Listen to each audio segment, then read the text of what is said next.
Hello, everybody. Welcome back to the weekly rebalance. The very, very last day of the first quarter of 2026, and we're closing on a positive note in equity markets, at least. So, welcome back to the weekly rebalance. Nick, how's everything going? I mean, judging off of the market today, can't complain. Very good day. Yeah, can't complain about that. Really, really a positive day with Trump and the Iranian administration both giving positive comments about ending the war. That'll make equity markets jump. We'll see if it's sustained or not, I guess, over the next couple of days, but definitely created a jump. So should we get into doing our market update and then do a little bit of talk on our research of the week, which is there quality growth stocks that are actually cheap now? Yeah. Yeah, let's get into it. All right. Well, let's cover the market update for the week. Let's just put us in our places where we're at. Where are we at for the year? I mean, before today, I mean, look at the green on the screen today. Positive. The NASDAQ almost 4%, 3.83%. The S&P positive 2.84%. To put that in perspective, though, we're still down on the year. The NASDAQ's down 7%, a little bit more than 7%. The S&P is down almost 5%, and even more than that from its peak drawdown late in January. Yep. So a very interesting start to the year and quite the turnaround at the end of the quarter there. For sure. And yeah, I mean, we'll get into that later on some of the turnaround names, things like that, stuff we're excited about. But for sure, it's nice to see a bit of a recovery after what we've seen earlier this year, particularly past couple of weeks.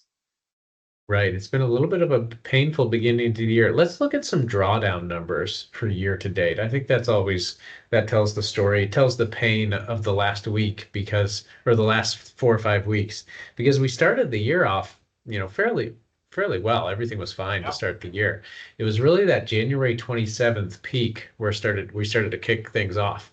And from January 27th, it's been 43 days since then. Well, it was 43 days until we, at least at the moment, have bottomed. We're off the bottom now, where we were down, the S&P down 9.1%, peak to trough. So pretty decent sell-off. You heard people talking about this. We were getting close to that 10% mark, which typically people use as a metric for correction territory. We didn't quite get there, at least not yet. We'll see if that holds or not. But over 43 days, 9.1% down in the S&P. Yep. Yeah, it's been pretty brutal recently. Definitely brutal. Not as brutal as in the NASDAQ, though. So the NASDAQ is even worse. And we're, like you said, Nick, we're going to get into this talking about some more growth-oriented stocks, and some of them starting to look very cheap. But let's see where the NASDAQ is year to date. I think the peak, yep, it was one day after, but we're definitely into correction territory on the NASDAQ, down 12.8% before the spike today. Yep. So very, very interesting. The other interesting thing I think from a market update perspective is some of the growth versus value conversation and the conversation about international as well. International was hit particularly hard the last 4 or 5 weeks, but started the year so well that I think they're actually up for the quarter, even with the rough last 40 days or so. Yeah, that's what I'm seeing as well. And I mean, when the comparison is U.S. growth stocks that have sold off 12.1% in 40 something days, it's a low hurdle to clear, but for sure they have held up a little bit better here, at least last I checked. Yeah, absolutely. Well, and mid cap and small cap stocks, actually, if we let's just zoom out and put the quarter, these are not final numbers, but let's put the quarter in perspective here. We'll put the S&P mid cap, S&P small cap. Let's also put a S&P growth and an S&P value up next to each other. And then let's just put the MSCI World ex-US, and let's just see where things how things shaped up for the year so far. So S&P total return for the first quarter down 7.07%. Mid cap, as measured by the S&P mid cap, essentially flat, but down 0.37 basis points. And S&P small cap actually positive, the only positive one in those indices that we're pulling up at 0.76% positive. But growth, the S&P growth down almost 12% for the year. So not just that drawdown period, but down 11.71% for the 89 days thus far measured in the quarter here. And S&P value down down only 1.68%, similar to the MSCI World ex-US. Like we said, even though the MSCI World and developed and emerging stocks, they sold off starkly the last 4 or 5 weeks. They had such a good start to the year that they ended down for the quarter almost, not even 1.5%. So definitely an interesting tale of two halves to the first quarter of the year. Definitely. And, we saw that with value as well. Value started off the year doing extremely well, as particularly proxied by the S&P Dividend Aristocrats Index. Started out the year, I think we even hit about 10 or 11% up year to date, a Yes. couple months ago. And we pulled back pretty notably there. But that being said, it had such a buffer to keep it a positive that I think the Dividend Aristocrats Index is still slightly positive for the year. It's probably after today a little bit more solidly so. But, we've seen just about everything sell off. It's just a matter of how you started the year to offset that. Yeah, absolutely. The dividend index that you were referencing there, Nick, is positive 1.16% for the year. So definitely, yeah, but very stark differences. But getting into, growth and what we were going to look into in our research this week, let's first frame the picture of what growth is looking like right now. I'm going to pull up another page here for everyone. And this is kind of bridging the gap between the performance and what we just looked at, and then do we have some quality growth stocks getting cheap? But 2026, this was run a little bit ago, so it's not encompassing the full end of the quarter here. But Russell 1000 growth down 17.5% year to date, and the Russell 1000 value down 5% year to date. The tech sector in particular, which is typically heavily growth, was down 22%. And if you do the math on that, 12.5 percentage points outperformance for value versus growth in 2026, at least at the time that this was run off. So very, very different story than the last couple of years. But like we're going to talk about here in a minute, there's some stocks in there that are pretty high quality that are starting to look fairly cheap. Yeah. Yeah. And they did pretty well today. I think I have a new idea for our podcast. I think, we typically record this after the close, but no one really needs to know that. I think we should just pick the top performers of the day, whatever they are, and say that we really like them, Yeah. for that day. And, it'll look really good. Yeah. But we picked these out. We picked these out yesterday. Actually, they went into a portfolio. So pretty happy with these picks here. Yeah, well, and what started to be hard to ignore for us was, starting to look at some of the growth names. And I'm going to call out, 3 or 4 in particular, that we added to our portfolio, like you said, Nick. NVIDIA, Microsoft, Meta, Amazon. Those are, they just hard to ignore, right? Yeah. I mean, NVIDIA is now trading at, I believe, 20 times its forward earnings. That's actually cheaper than the S&P. Microsoft has sold off so drastically. It's trading at like a 10-year low in terms of not in terms of its price, but in terms of its price to earnings ratios. So very, very, very cheap stocks there, and very high quality stocks as well. They're very established players, and it's hard to imagine NVIDIA, Microsoft, or Meta, Amazon going anywhere. They have great cash flows. They have good profit margins, and they just all of a sudden look cheap, and they're really hard to ignore. They really are. They really are. Like you mentioned, I mean, we've just seen PEs continue to decline for names like NVIDIA. And in particular, that's one of those ones we've been watching for a little bit here.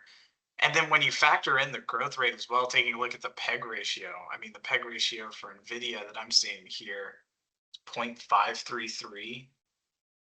Yeah. That's very attractive. When's the last time NVIDIA's PEG ratio was that low? It's been a little while. Let's see here. Trying to get this to go back a little bit further because I think we saw that for a period of time last year with the April sell-off that we experienced. So I think that's likely the last time we saw that. Yeah, But nonetheless, looking very cheap, very very very cheap. cheap.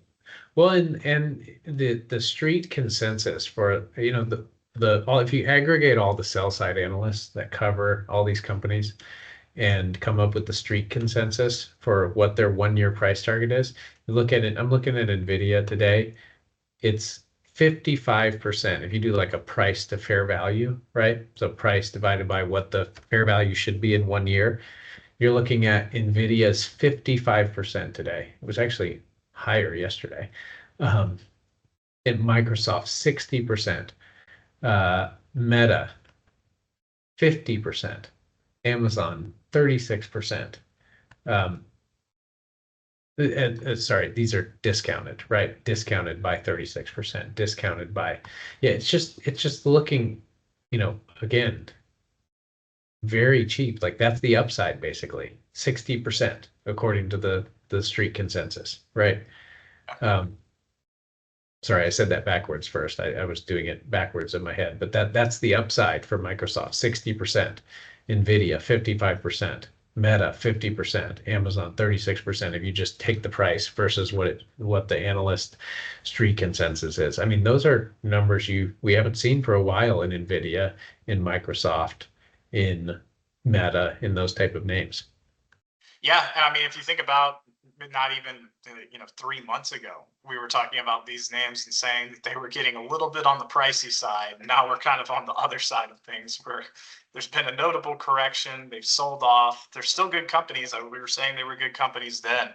Just the valuations have become much more attractive. Yeah, exactly. The valuations are very different today than they were 3 months ago. And you can look at these companies and they have very strong balance sheets. I mean, look at NVIDIA's ratios. Let's just look at them for a second. If you look at their return on common equity, their last posted number 101.49. Yeah. Return on assets 75.42. Return on capital 93.14. Return on invested capital 92.12. You can't get numbers like that elsewhere. Oh, And just really good quality companies. So some opportunities emerging in that space. yep, definitely, and leading the way on the way back up today as well. So Yeah, absolutely. NVIDIA was up quite a bit. yeah, Was it up almost 6% today? yeah, 5.55 is what I'm seeing. Yeah, really good number there. Meta was positive 6.67% today. And I think it's reflecting that the cheapness and the forward expected earnings growth as well. Yeah, I mean, definitely. And the other thing to consider as well with those names, we've got good secular growth trends accompanying those names as well. So let's say that things drag on in the Middle East, or we continue to see, drags on the economy from a spike in oil prices that continues to weigh down on things for a period of time. Those growth stories are, they should be relatively persistent. Again, since they're more secular growth trends as opposed to something that's more cyclical or tied to the business cycle just in general. So if we do see some weakness from that, that's another kind of positive to adding names like these. Yeah. Absolutely. Well, and in particular, I like names like this that are, um, they have high earnings growth and high earnings potential, but they're not so, I guess, they're not they're not so dependent on future growth. They've got Yeah. real cash flows coming in now. I think that's a big deal to compare there because otherwise, even if you're priced accurately, like I'm gonna pick on Palantir for a second. I think Palantir is a good company, right? Yeah. Um, I think they've got a lot of really good potential. But if we look at like their earnings estimates, right, Yeah. and their price relative to their earnings, it's a more risky proposition. Not saying it's not one that you might want to take, right? But it's a more risky proposition than than something like NVIDIA or Microsoft that's more established, in my opinion. Agreed. Agreed. So like I'm just looking at Palantir now as the example. First of all, let's just see what do you happen to know what Palantir's price to earnings ratio is? Yeah, Like I'm seeing 231.19. 231. That's their Yeah. price times current earnings. Yeah, I believe that's current. Yeah. Wow. Um, Now that lines up with their expected growth rate, right? So their year Yeah. over year 2026 Q1 expected growth rate was, am I reading this right, at 114%? Yeah. Their Q2 expected at 87%. So obviously that's where you're getting that price to earnings ratio. It just feels like a riskier play when you're not as established. Like there's no way you can say Palantir is as established as a Microsoft or NVIDIA. Even if it sells off a little bit, it just feels a little riskier. And there's a lot of growth names that are in this space right now that aren't in the same boat of the companies we were talking about earlier, before, with NVIDIA, with Microsoft, that have that established cash flow. And I think that's really a positive thing to look for now is, can you look at an established business that's trading cheap but has really high earnings growth potential in the future? If you're purely, betting on the future earnings growth being 100+%, that to me feels a little bit of a different bet nowadays than a company like NVIDIA or Microsoft that's way more established. Agreed. And I mean, even if we take a look at their PEG ratio, now their growth rate's rather high, PE ratio is rather high, but still at 0.986 compared to NVIDIA being closer to 0.5. So, again, more established company, which is nice for the stability and everything like that. But also from other metrics, even factoring in growth, NVIDIA is still looking relatively attractive. Yeah, yeah, absolutely. Definitely looking pretty attractive. So might be an opportunity to put your toes in the water on some of those names that have been a little bit more pricey more recently. Definitely. Now, here's an interesting question. Maybe we'll take this in a slightly different direction. Earlier this year, we were talking about liking equal weight indices and things like that because they were more diversified and weren't so concentrated in largely these names that we're talking about here: NVIDIA, Microsoft, um, other basically the Magnificent Seven being 40% of the portfolio. Right.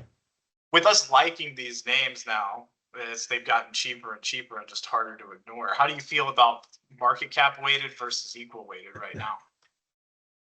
Yeah, it's a good question. I mean, I still, and this is something we're going to have to continue looking into, but I still think that a lot of the longer term trends that we've cited this year, value doing very well, which has already, been happening, international being a good location, equal weight versus market cap maybe doing a little better.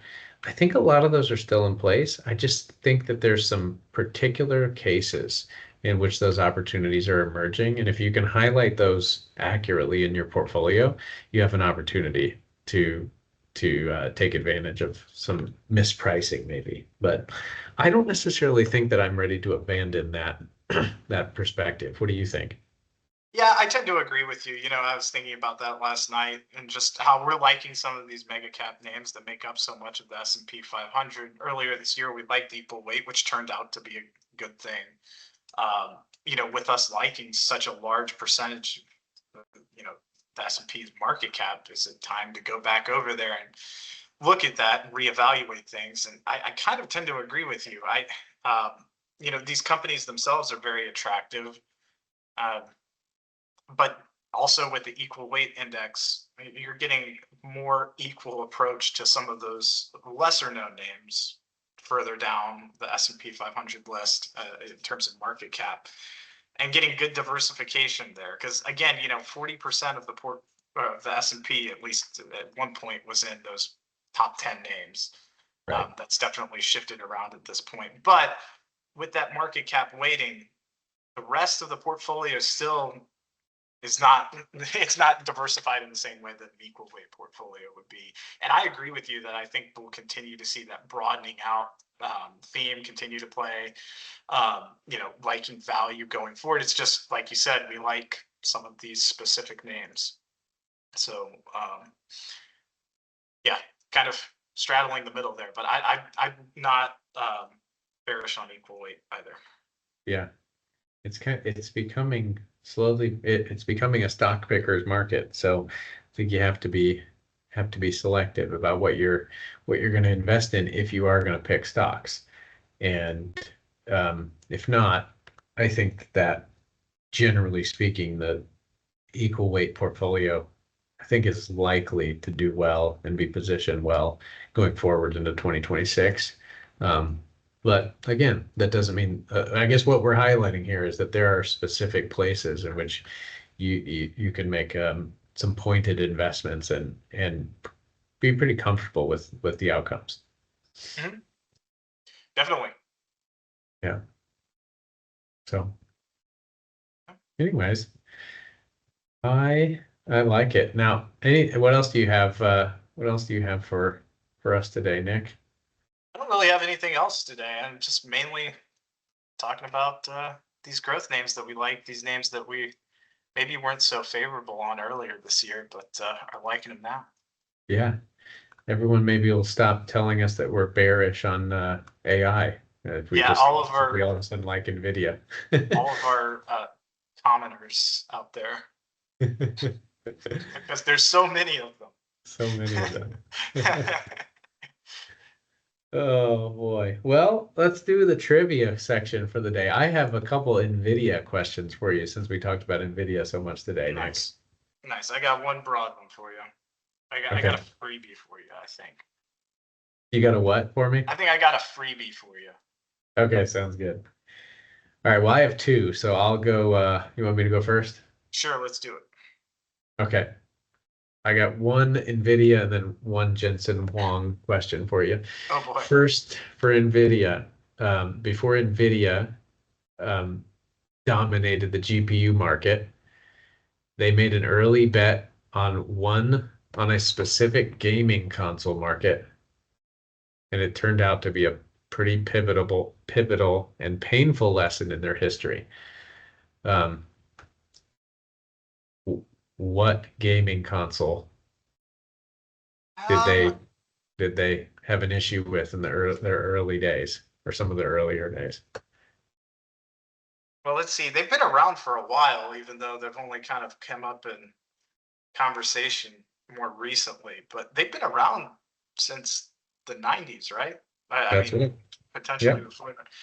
that's Um, right. yeah, I'm gonna guess it's some sort of Nintendo console.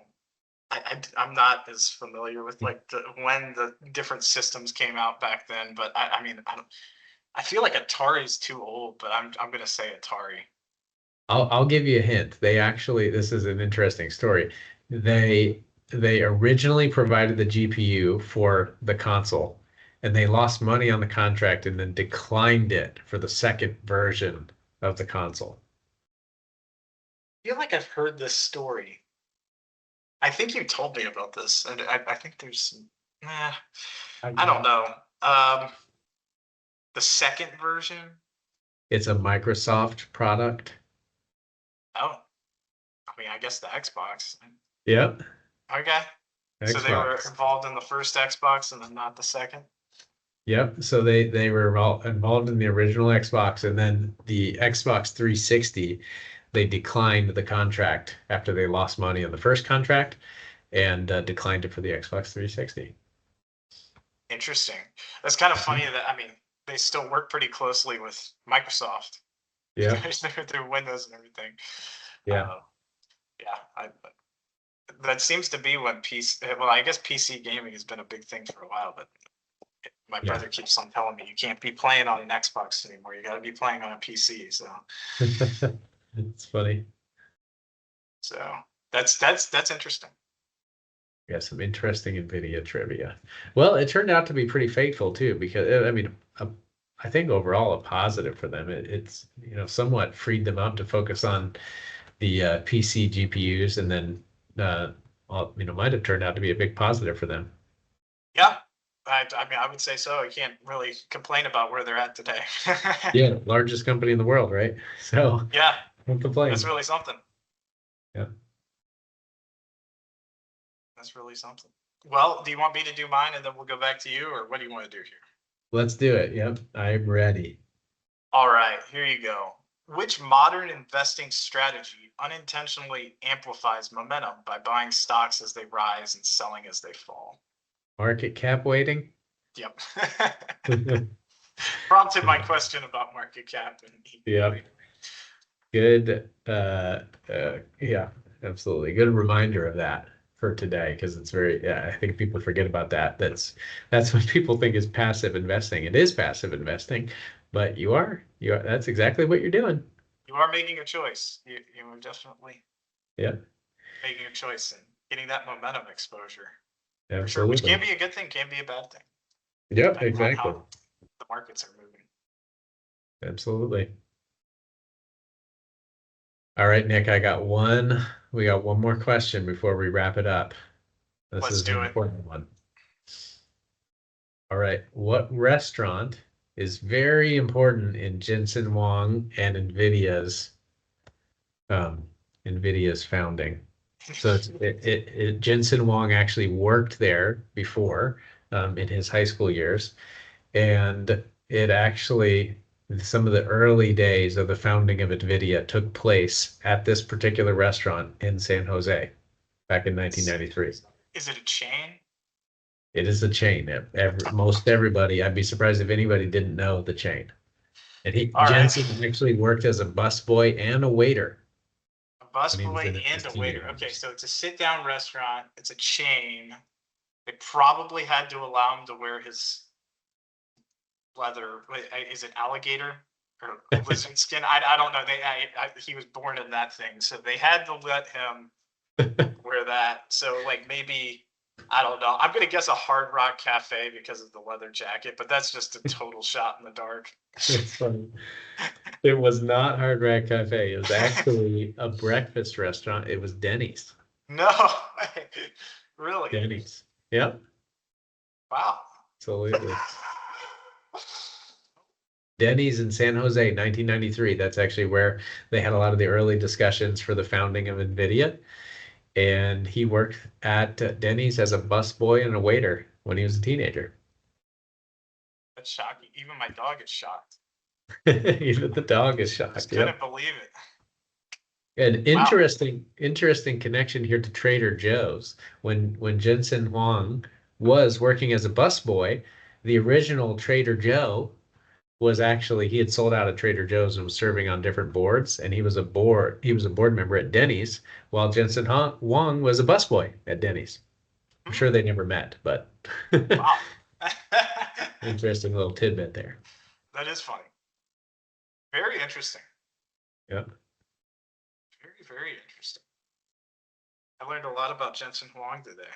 Yeah, he's an interesting guy. He definitely is. I need to do more deep dives on him. He's got some interesting trivia. Yeah, he does. He definitely does. All right. Well, I think that wraps it up. You have any final closing thoughts, Nick? Nope, nothing else for me. Sounds good. I think that'll wrap it for this week then, and we'll be back again next week. Yep. Looking forward to it. Thanks, everyone. Bye, everybody.